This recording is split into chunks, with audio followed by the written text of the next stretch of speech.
지난 월요일 서울에서 제5차 한EU 과학기술 공동위원회가 열렸습니다. 이 과학기술 발전을 위한 전 세계 각국의 협력이 갈수록 중요해지고 있는 상황인데요. 그래서 오늘 과학 논평에서는 과학기술 분야의 국제 협력 활동에 대해서 알아보겠습니다. 한양대학교 과학기술정책학과 김상선 교수와 함께합니다. 어서 오십시오. 안녕하세요. 네, 요즘엔 각 나라에서 따로 연구하는 것 못지않게 국제 협력을 통해서 공동 연구를 했다 이런 발표가 많이 있는데 이 공동 연구, 국제 협력 어떤 점이 중요할까요? 우리나라 과학기술 투자가 이제 60조 원이 넘어서 네. 세계 6위권에 지금 다가 있고요. 또 GDP 대비 R&D 투자에서도 4.15%로서 전체 세계에서 최고 수준입니다. 그렇지만 이제 우리가 쓰는 이 전체 R&D 투자가 전 세계에서 쓰이는 투자의 약 한 3%입니다.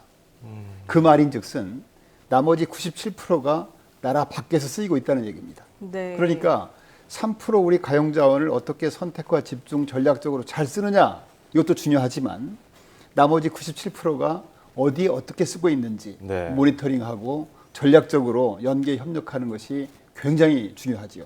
그런 의미에서 이제 과학기술 국제협력의 중요성은 아무리 강조도 지나침이 없고요.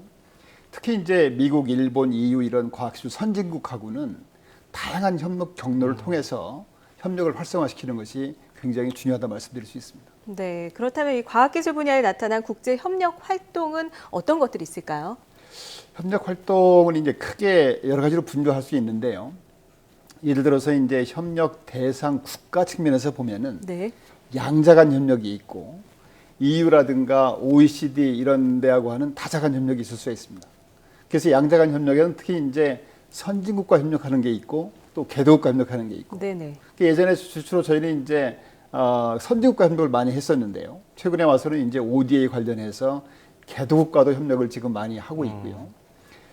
남북 과학기술 협력도 광의의 개념에서 개도국 협력으로 포함시킬 수가 있겠죠. 예. 그거 외에 이제 협력 목적으로 봐서는 국익 발전을 위한 자국의 국익을 위한 협력이 있을 수가 있고 개도국을 돕는 협력도 그렇죠. 물론 있죠. 동시에 이제 최근에 문제가 되고 있는 메르스라든가 사스라든가 각종 그 지구촌이 당면하고 있는 전염 질환이라든가 또는 재난재해, 환경 문제 이런 문제를 해결하기 위해서 지구촌이 공동 대응해야 되겠다 그런 협력도 있겠죠. 예. 또 이제 어느 한 나라가 대응할 수 없는 문제들 예를 들어서 지금 국제 우주 정거장 ISS 문제라든가 또는 뭐 미래 핵융합 에너지를 개발하기 위한 이터라든가 또 유럽에 있는 유럽 입자물 연구소 선이라든가 이런 어떤 대형 빅사이언스 대형 과제에 대한 협력도 한 분야가 될 수 있습니다. 또 이제 협력 그 수단으로 볼 때는 어떤 특정 주제를 공동 연구를 한다든가 인력 교류라든가 정보 교류, 기술 이전, 또 협력센터의 설치 이런 다양한 협력 수단들이 있을 수가 있겠습니다. 예. 그런 맥락에서 지난 월요일이었습니다. 서울에서 제5차 한EU 과학기술 공동위원회가 열렸는데 여기서 어떤 내용들이 주로 오갔습니까? 네, 한EU 과학기술 공동위원회는 이제 매 2년마다 한국과 EU 간에 번갈아 가면서 개최가 되는데요. 네. 특히 이번 공동위원회는 지난 2013년에 이제 박근혜 대통령께서 유럽 순방하신 뒤에 후속 조치의 일환으로 포함되어 있습니다.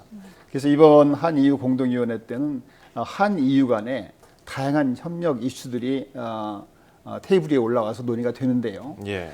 구체적으로 볼 때 이번에 이제 논의가 된 것 중에 하나가 그 나노 분야라든가 바이오 분야, ICT 분야, 에너지 분야 이 4개 분야에서 약 900억 원 정도를 공동으로 투자하는 공동 연구 사업이 있었고요. 예. 네네.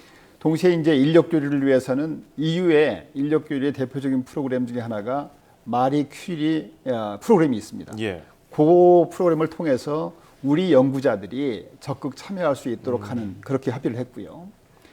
또 한 가지 좀 특이한 것은 이번에 한EU 기술 사업화 포럼을 개최해서 국내 연구소 창업 기업들이 유럽 진출할 수 있는 지원 방안을 협의를 했습니다. 예.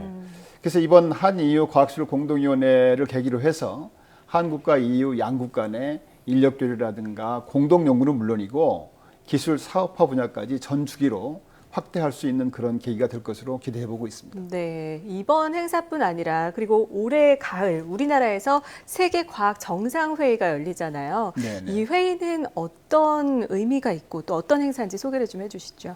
네, 금년 이제 10월 19일부터인가요? 그 한 5일 동안 대전에 있는 그 대전 컨벤션 센터에서 이제 열리는 행사인데요.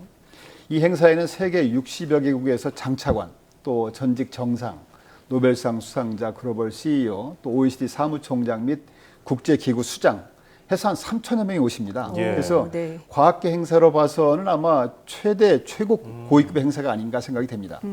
그래서 이 기간 동안에는 OECD 과학기술 장관회담이 열리고 또 세계 과학기술 포럼이 개최될 계획입니다. 특별히 이번에 OECD 과학기술 장관회의는 2004년 이후에 11년 만에 개최되는 행사인데요. 네네. 그러니까 지난 10년간 과학기술 혁신에 대해서 한번 점검 분석하는 계기가 되고요. 앞으로 이제 글로벌 정책 방향을 어떻게 나갈 것인지 협의할 예정입니다. 아울러 이번 정상회의를 계기로 해서 우리 전 국민의 과학기술에 대한 인식 및 관심 제고를 위해서 다양한 국내의 과학기술 분야 행사가 연계되어서 추진될 계획입니다. 아무쪼록 이번 과학기술 정상회담을 차질없이 준비해서 우리의 과학기술계에서의 세계적인 리더십이라든가 위상을 제고할 수 있는 계기가 되기를 바라고 있습니다. 네, 모쪼록 성공적인 대회가 개최되길 기대를 해보겠는데요. 네. 이 국제 협력 이게 앞으로도 계속될 거란 말이죠. 이 어떤 점으로 어떤 방향으로 나가야 될지 간단하게 좀 들어볼까요?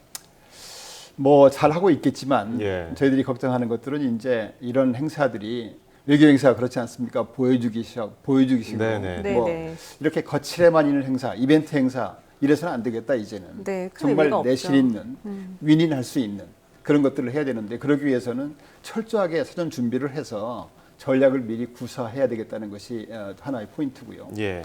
두 번째는 아까 말씀드린 것처럼 최근에 이제 개도국가 협력도 많이 늘고 있는데 그냥 뭐 돕는 게 좋은 거다 이런 차원을 넘어서 네. 대상 국가를 어떻게 선정해야 되는지 또 어떤 사업을 해야 되는 건지 이것들을 우리 국익하고 연계해서 국가 전략과 연계해서 단순히 일회성 사업이 아니고 중장기적으로 추진될 수 있도록 스마트한 전략이 필요하다고 볼 수가 있습니다. 두 번째는 그 부처 간의 유기적인 협력인데요. 이 양국 간의 공동위원회를 통한 그 협정에 따른 그 위원회는 특정 부처만을 위한 위원회가 아니거든요. 사실은 국가 간의 협력 테이블이기 때문에 부처 차원을 넘어서 각 부처에 있는 사업들이 다 테이블에 올라와서 협의가 되어야 된다고 생각이 됩니다. 그렇죠. 그리고 이제 마지막으로는 그 과학기술 인력의 중요성을 감안해가지고 해외 우수한 인력을 어떻게 유치할 수 있는지 연계 교류할 수 있는 건지 그런 내용들을 좀 중점을 둬야 되고요. 이런 측면에서 전 세계에서 활동 중인 우리 재외 동포과학자 이분들하고 어떻게 연계를 잘할 수 있느냐 이런 점들을 좀 강조드리고 싶습니다. 네, 잘 알겠습니다. 지금까지 한양대 김상성 교수와 함께 국가 간의 과학기술 협력 활동과 중요성에 대해서 살펴봤습니다. 오늘 말씀 고맙습니다. 감사합니다.